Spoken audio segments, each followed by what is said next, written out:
कुठलाही नवीन पदार्थ बनवायला घेतला आणि तो जर परफेक्ट झाला तर मनाला कशी शांती मिळते. आणि आज माझ्या बाबतीत सुद्धा नेमकं तसंच झालं.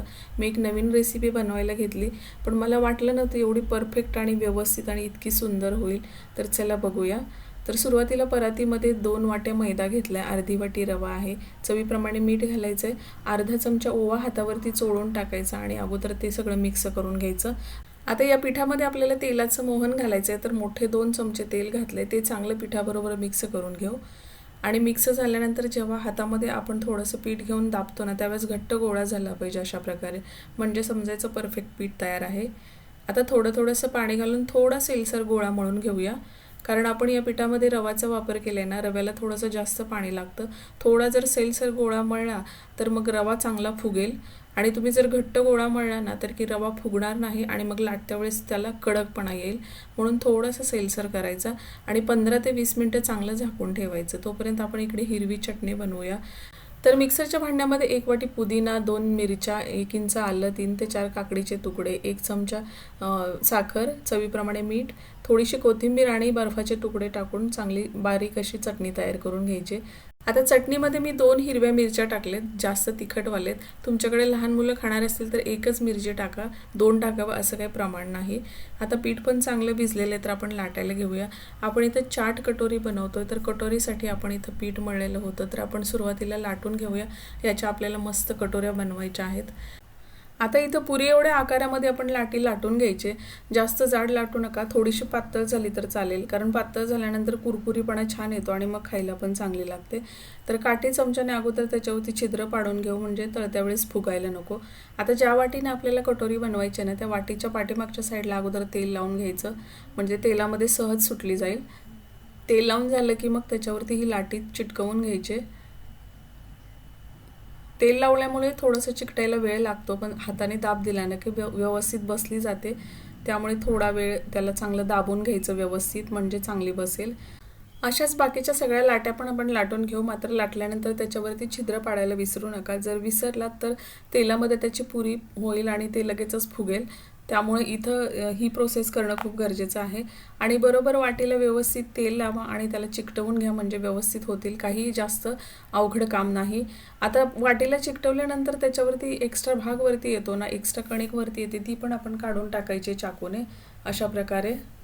म्हणजे वाटीचा अगदी गोल असा आकार येईल, त्याच्यामध्ये काहीतरी वाकडं तिकडं असं व्हायला नको.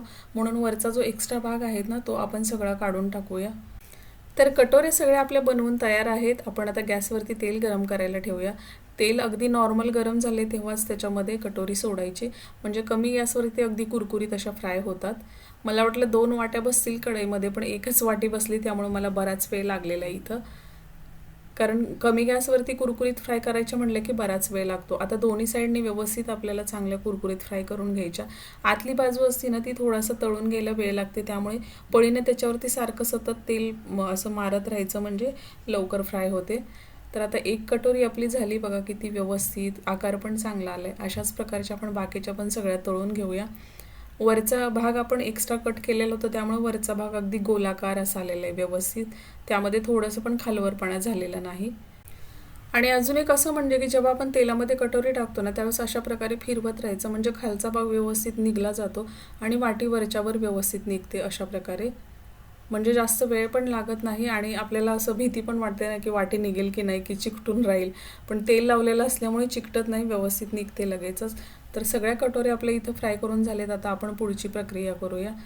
कटोरी चाटसाठी मी छोले भिजवलेले घेतलेत. त्याला मी कुकरमध्ये तेल, मीठ आणि तिखट टाकून चांगलं उकडून घेतले. आता त्यामध्ये 1 वाटी आपण उकडलेला बटाटा, 1 वाटी कांदा, अर्धी वाटी टोमॅटो बारीक चिरलेला, 2 ते 3 मिरच्या बारीक चिरलेल्या, थोडीशी कोथिंबीर, हे सगळं टाकून मिक्स करून घ्यायचं आहे. छोलेच्या ऐवजी तुम्ही कुठलाही वटाणा वापरला तरी चालेल, किंवा भिजवलेले हरभरे असतात ना, ते जरी वापरले तरी सुद्धा चालते. पण माझ्याकडे छोले शिल्लक होते, तेच मी वापरलेत. तर अगोदर आपण कटोरीमध्ये मसाला छोला बनवलेला आहे, तो सगळीकडे व्यवस्थित भरून घेऊया. या पद्धतीने जर तुम्ही छोले कटोरी बनवले ना, तर सेम आपण बाहेर जसं खातो ना तशी होते बघा, काही सुद्धा फरक नाही. अगदी तीच टेस्ट लागते जशी आपण गाड्यावरती खातो तशी. आता सुरुवातीला आपण बारीक चिरलेला कांदा वरून भरून घेऊया. नंतर टोमॅटो आहे तो पण वरून भरून घेऊ. छोल्यामध्ये पण कांदा टोमॅटो असल्यामुळे इथं थोडासा वापरला तरी सुद्धा चालतंय. आता दही घेतले, दह्याला थोडंसं फेटून मी एकदम थोडंसं पातळ केलं आहे बरं का, म्हणजे वरून आपल्याला टाकता येईल. तर सगळीकडे अगोदर दही टाकून घेऊ. हे गोड दही आहे, जास्त आंबट दही असेल तर त्याच्यामध्ये थोडीशी साखर टाका, म्हणजे जास्त पण आपल्याला आंबटपणा लागायला नको. त्यावरून पुदिन्याची चटणी टाकली. आता ही चिंचेची चटणी आहे ना, ती पण आपण टाकून घेऊ. चिंचेची चटणी पण गोड आहे बरं का, फक्त चिंच नाही आहे त्याच्यामध्ये, गूळ पण आहे, त्यामुळे जास्त आंबटपणा कुठला लागणार नाही. आता डाळिंब थोडीशी वरून टाकून घेऊ. तर कटोरी चाट आपलं बनवून तयार आहे. प्रोसेस थोडीशी जास्तच मोठी आहे, पण खायचं म्हणल्यानंतर कुठली गोष्ट अवघड नाही, सगळं सोपं असतं. खायची आवड असेल ना तर सगळं सहज होऊन जातं. तर वरून थोडीशी आपण बारीक शेव आणि कोथिंबीर टाकणार आहे, बारीक चिरलेली. शेवच्या ऐवजी तुम्ही बुंदीचा वापर केला तरी चालेल, कारण शेव आणि बुंदी दोन्हीसुद्धा चाटमध्ये टेस्टीच लागतं. तर ही चाटची रेसिपी तुम्हाला कशी वाटली मला कमेंट बॉक्समध्ये नक्की सांगायचं आहे.